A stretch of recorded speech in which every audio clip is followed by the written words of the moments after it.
Hey guys, this is JD and आज हम इस वीडियो में बात करने वाले हैं जामा मस्जिद के इतिहास के बारे में। ये उस वक्त की बात है जब मुग़ल बादशाह शाहजहां ने एक ऐसी अजीम तरीन मस्जिद को बनाने का ख्वाब देखा जिसकी ताबीर बनी दिल्ली की जामा मस्जिद। मुग़ल बादशाह ने अपने वज़ीर को अपने ख्वाब के बारे में बताया और उस मस्जिद का नक्शा तैयार करने को बोला जो उसने अपने ख्वाब में देखी थी।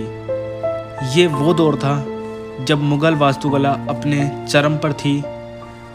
वो सब होने के बाद भी कोई इस मस्जिद का नक्शा शाहजहां के सपने के तर्ज पर तैयार नहीं कर पा रहा था। मुग़ल बादशाह शाहजहां ने नाराज़गी जताते हुए सब लोगों को अपने दरबार से निकल जाने को कहा और बोला कि जब तक नक्शा तैयार नहीं हो जाता कोई भी मेरे सामने पेश नहीं होगा। सब लोग निराश और परेशान होकर घर निकल जाते हैं। उनमें से एक का बच्चा बाहर किसी फ़कीर बाबा के पास खेलता था। उसने अपने बाप को परेशान देखा तो उसने अपने पिताजी से पूछा कि क्या हुआ, क्या बात है, क्यों परेशान हो। उसके बाप ने बताया कि बादशाह शाहजहां ने एक मस्जिद का ख्वाब देखा है और वो लोग उसका नक्शा नहीं बना पा रहे हैं। बच्चा बाहर खेलने के लिए गया। आज वो काफ़ी उदास और परेशान था अपनी पिताजी की बातों की वजह से। तो फ़कीर बाबा ने उनसे पूछा कि क्या परेशानी है। बच्चे ने बताया, बच्चे ने पूरी कहानी उनके सामने जाहिर की। तो उन्होंने बच्चे को बोला कि मैं अगर तुझे कुछ दिखाऊं तो क्या तू देख करके बना सकता है। बच्चे ने हाँ में जवाब दिया। तो उन्होंने बोला कि घर जा कर के पेंसिल और पेपर ले करके आ जाओ, मैं दिखाता हूँ। बच्चा घर दौड़ते हुए गया और पेंसिल और पेपर लेकर के फ़कीर बाबा के पास आया।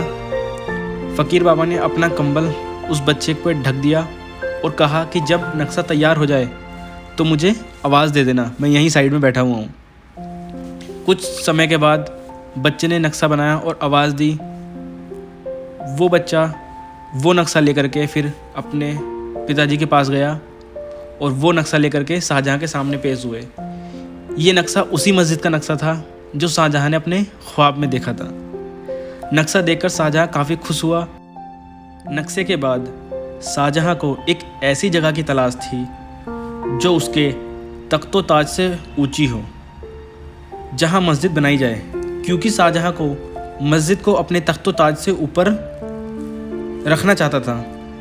उसकी तलाश ख़त्म हुई लाल किले के सामने स्थित एक भोजला नाम की पहाड़ी पर, और वहाँ मस्जिद की पहली नींव रखी गई 6 अक्टूबर 1650 में, जो शाहजहां ने अपने हाथ से रखी।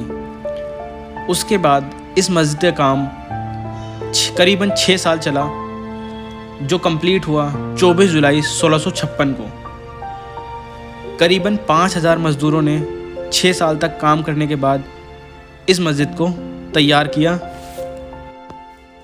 ये मस्जिद 80 मीटर लंबी और 27 मीटर चौड़ी है, जिसमें दोनों साइड में 41 मीटर ऊंची मीनार बनाई गई है और मस्जिद के फर्श पर 899 उस टाइप के बॉक्स बनाए गए हैं जैसा कि नमाज़ पढ़ने वाली चटाई में देखने के लिए मिलते हैं। इस मस्जिद को बनाने में तकरीबन 10 लाख रुपए का खर्च आया। जिस वक्त इस मस्जिद का निर्माण किया जा रहा था उस वक्त में इस मस्जिद की एक दीवार सीधी नहीं बन पा रही थी। काफ़ी बार कोशिश करने के बाद भी जो काम करने वाले लोग थे वो उस दीवार को सीधा नहीं कर पा रहे थे। उसके बाद जिसने नक्शा पेश किया था उससे पूछा गया तो उसने बताया कि ये नक्शा किसी फ़कीर बाबा की मदद से बनाया गया है। बहुत जगह ढूंढने के बाद उन फ़कीर बाबा को वहाँ पर लेकर के आया गया। तो उन फ़कीर बाबा ने कहा कि मैं अपना कंधा लगाता हूँ और आप इस दीवार को सीधा करने की कोशिश करें। दीवार तो सीधी हो गई पर उन फ़कीर बाबा की वहीं पे डेथ हो गई।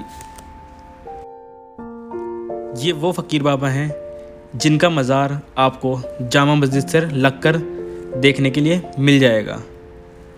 मस्जिद का निर्माण कंप्लीट होने के बाद शाहजहां ने इसका इमाम ढूंढने की कोशिश की।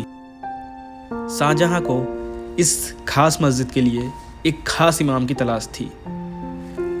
शाहजहाँ को एक ऐसा इमाम चाहिए था जिसके मन में कोई लालच ना हो या जिसने कभी कोई गलत काम या कोई गुनाह ना किया हो। शाहजहाँ की इमामत की तलाश ख़त्म हुई उज़्बेकिस्तान के बुखारी शहर में। वहाँ से सैयद अब्दुल गफ़ूर शाह बुखारी जामा मस्जिद के पहले इमाम बने जिन्होंने जामा मस्जिद में पहली नमाज़ पढ़ाई। उसके बाद उन्हीं के परिवार से आज तक जामा मस्जिद में इमामत चली आ रही है। आज भी उन्हीं का परिवार जामा मस्जिद की इमामत कर रहा है। ये मस्जिद इतनी बड़ी है कि तकरीबन 25,000 लोग इस मस्जिद में एक साथ नमाज पढ़ सकते हैं। ये शाहजहाँ की आखिरी सबसे खर्चीली एक इमारत है जो शाहजहाँ ने अपने दौर में तैयार कराई थी।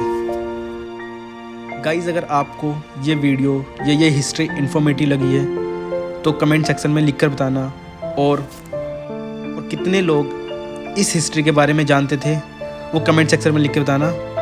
और वीडियो पसंद आई है तो लाइक कर देना और चैनल को सब्सक्राइब कर देना।